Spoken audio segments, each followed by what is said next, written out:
ప్రభు వెళ్ళిపోతూ ఏం కోరుకుంటున్నా ప్రభు అంటే ఆయన అన్నాడు, మందన పోగేయండి అన్నాడు, స్థలాలు నింపేయండి అనలేదు, లక్షల మందిని కూర్చోబెట్టండి అనలేదు, తలకాయలు లెక్కెట్టుకోండి అని అనలేదు.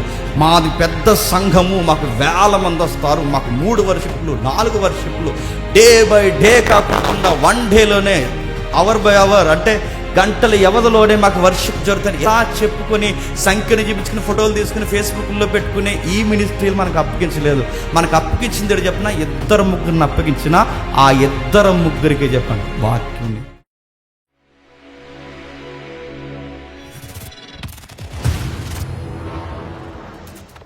సంఘం అనేది ఎంత గ్రేటెస్ట్ ప్రివిలేజ్ నీకు ఏమైనా అర్థమవుతుందా? నువ్వు సంఘానికి ఎందుకు వస్తున్నావు? ఏదో బయట సాక్ష్యాలు ఉన్నా, బయట ఏమనంటే జీసస్ని ఎందుకు నమ్ముకున్నావు అంటే ఇంట్లో ఎలకలు ఎక్కువైపోయినాయి అని నమ్ముకున్నారని. ఇంట్లో ఎలకలు ఎక్కువైపోతే నమ్ముకోవడం ఏంటి అని అడిగితే చెప్తుంది, జీసస్ నమ్ముకున్న తర్వాత మా ఇంట్లో ఎలకలు ఎక్కువైపోయినాయి, దానివల్ల నేను చాలా ప్రాబ్లంగా ఉన్నప్పుడు జీసస్ నా ప్రేయర్ విని 3 పిల్లలు పంపించాడంట. పిచ్చెక్కిపోద్దని నాకు అలాంటివి చూసినప్పుడల్లా అదే టెస్ట్ మనీ అండి. ఎలకల కోసం యేసుప్రభువు నమ్మడం ఏంటండి? పిల్లుల కోసం యేసుక్రీస్తు నమ్మడం. మనకు గ్రేట్ కమాండ్ ఉంది, మనకు విలువైన బాధ్యత ఉంది. ఆ బాధ్యత కొరకు మనం యేసుప్రభువుని నమ్మాలని బైబిల్ చెప్తుంటే అసలు ఆ బాధ్యత ఉందన్న సంగతి ఎక్కడుంది? అసలు సంఘాలకు తెలుసా? నేను చెప్పిన మాటలు మీరు జ్ఞాపకం చేసుకోండి. సంఘంలో కొన్ని టీమ్స్ ఉంటాయి, మీరు చూడండి. చర్చిలో ప్రెసిడెంట్స్ అనే టీమ్స్ ఉంటాయి ఉండవు.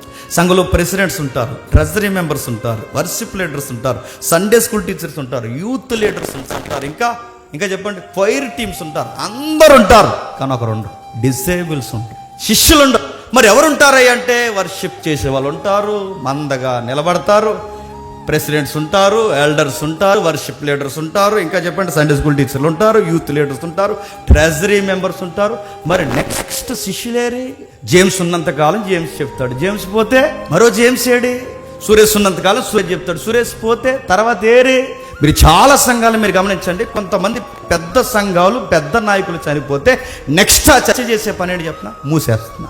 ఇంకా చర్చి మెల్లమెల్లగా మూతపడిపోద్ది. ఎందుకు మూతపడిపోద్ది? ఇంకా ఆయన లేకపోతే చెప్పండి చర్చ్ లేదు. ఎందుకంటే ఇక ఆయన లేకపోతే చర్చ లేకపోవడం ఏంటి? అరే ఈ 40 ఏళ్ళు 30 ఏళ్ళు పరిచర్యలో ఆయన చనిపోయిన తర్వాత ఒక్క శిష్యుని ఆయన తయారు చేయలేదా? చనిపోయేలోపు ఒక్క శిష్యుని మరి ఎవరిని తయారు చేశాడు? స్లేవ్స్ని తయారు చేశాడు. స్లేవ్స్ అంటే ఏం చేస్తారు? స్లేవ్స్ అంటే రాయ్ కూర్చో, రాయ్ లేక రాయ్ అలా పో, అరే ఇచ్చేయి ఆ బరకమడతట్టి ఇచ్చే స్లేవ్స్. చర్చ్లో స్లేవ్స్ ఉన్నారు, మీరు చూడండి. అక్కడ బైకులు పని చేయొద్దని అంటలేదు, అక్కడ బైకులు చెక్క పెట్టండి, ట్రాఫిక్ క్లియర్ చేయండి, ఇంటికి రండి, కూరగాయలు తండి, చెత్త తండి, సెదారం తండి, ఇవి నేర్పిస్తారు. ఇంట్లో వర్కులు చేయడానికి నడుతున్నారు, స్లేవ్స్ని రెడీ చేస్తున్నారు ఈరోజు చర్చ్ పేరు మీద. పనులు చేయడానికి ఇలాంటి నడుపుతున్నారు. ఇలాంటి సంఘాల్లో మగ్గిపోయి ఇదే శిష్యరేఖం అనుకుంటారు. ఎందుకంటే మన ఇండియన్ మైథాలజీలో ఆ మైండ్ సెట్లో ఉన్నాం కనుక గురు శిష్యుల ఒప్పందం అనగానే మనం ఏమనుకుంటామంటే గురు శిష్యుల ఒప్పందం అనగానే గురువుకు ఊడిగం చేయడమే శిష్యరేఖం అనుకుంటున్నాం.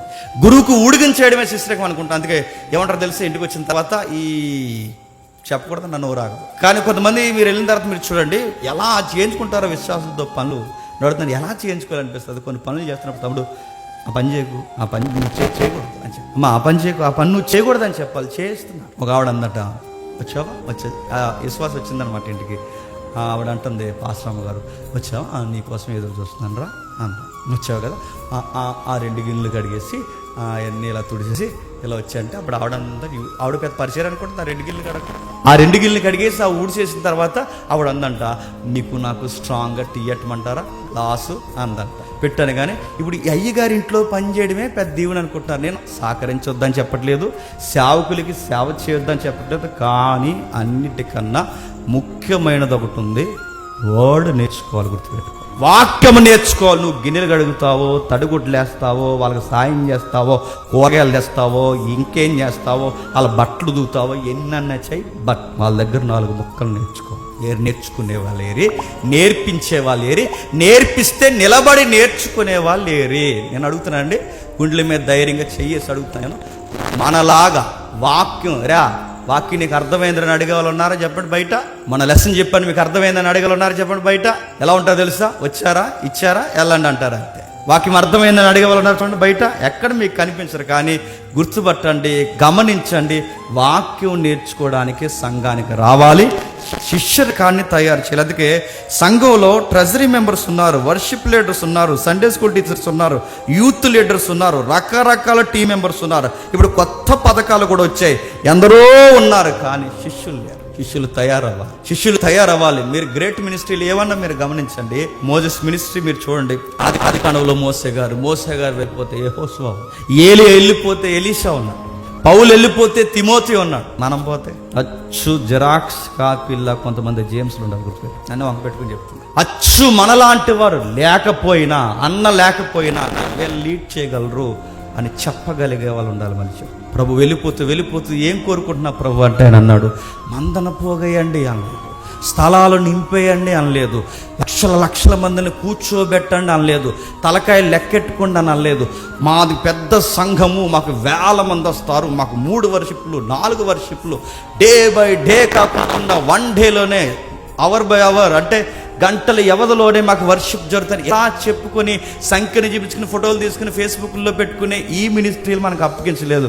మనకు అప్పగించింది చెప్పినా 2-3 అప్పగించినా ఆ 2-3 చెప్పండి వాక్యం నేర్పి. ఇంతమంది ఉన్నారా? మళ్ళీ చెప్తున్నాను, ఇంతమంది లెక్కల్లోకి వస్తారు లేదో నాకు తెలియదు, కానీ ఇక్కడ శ్రద్ధగా ప్రతి వారం చెబుతున్న మాట ఎవరైతే నేర్చుకుంటారో, మళ్ళీ చెప్తున్నాను, ఇక్కడ శ్రద్ధగా చెబుతున్న ప్రతి మాట ఎవరైతే రాసుకొని నేర్చుకొని డౌట్స్ వస్తే అడిగి ఎవరైతే ప్రతి వారము తమ్మును తాము అభివృద్ధి పరుచుకుంటారో, రేపొద్దున యేసుప్రభు జడ్జిమెంట్ ఇస్తే, జేమ్స్ ఎంతమందిని తయారు చేసేవారు అని అడిగితే, నేను చెప్పుకోవడానికి ఆ రాసుకుని నేర్చుకుని ఉన్నారు చూసారా, అలానండి అసలు సంఘంగా నిలబడి. మరి మిగిలిన వాళ్ళందరూ ఎందుకు వచ్చారు? అలా వస్తారంతే.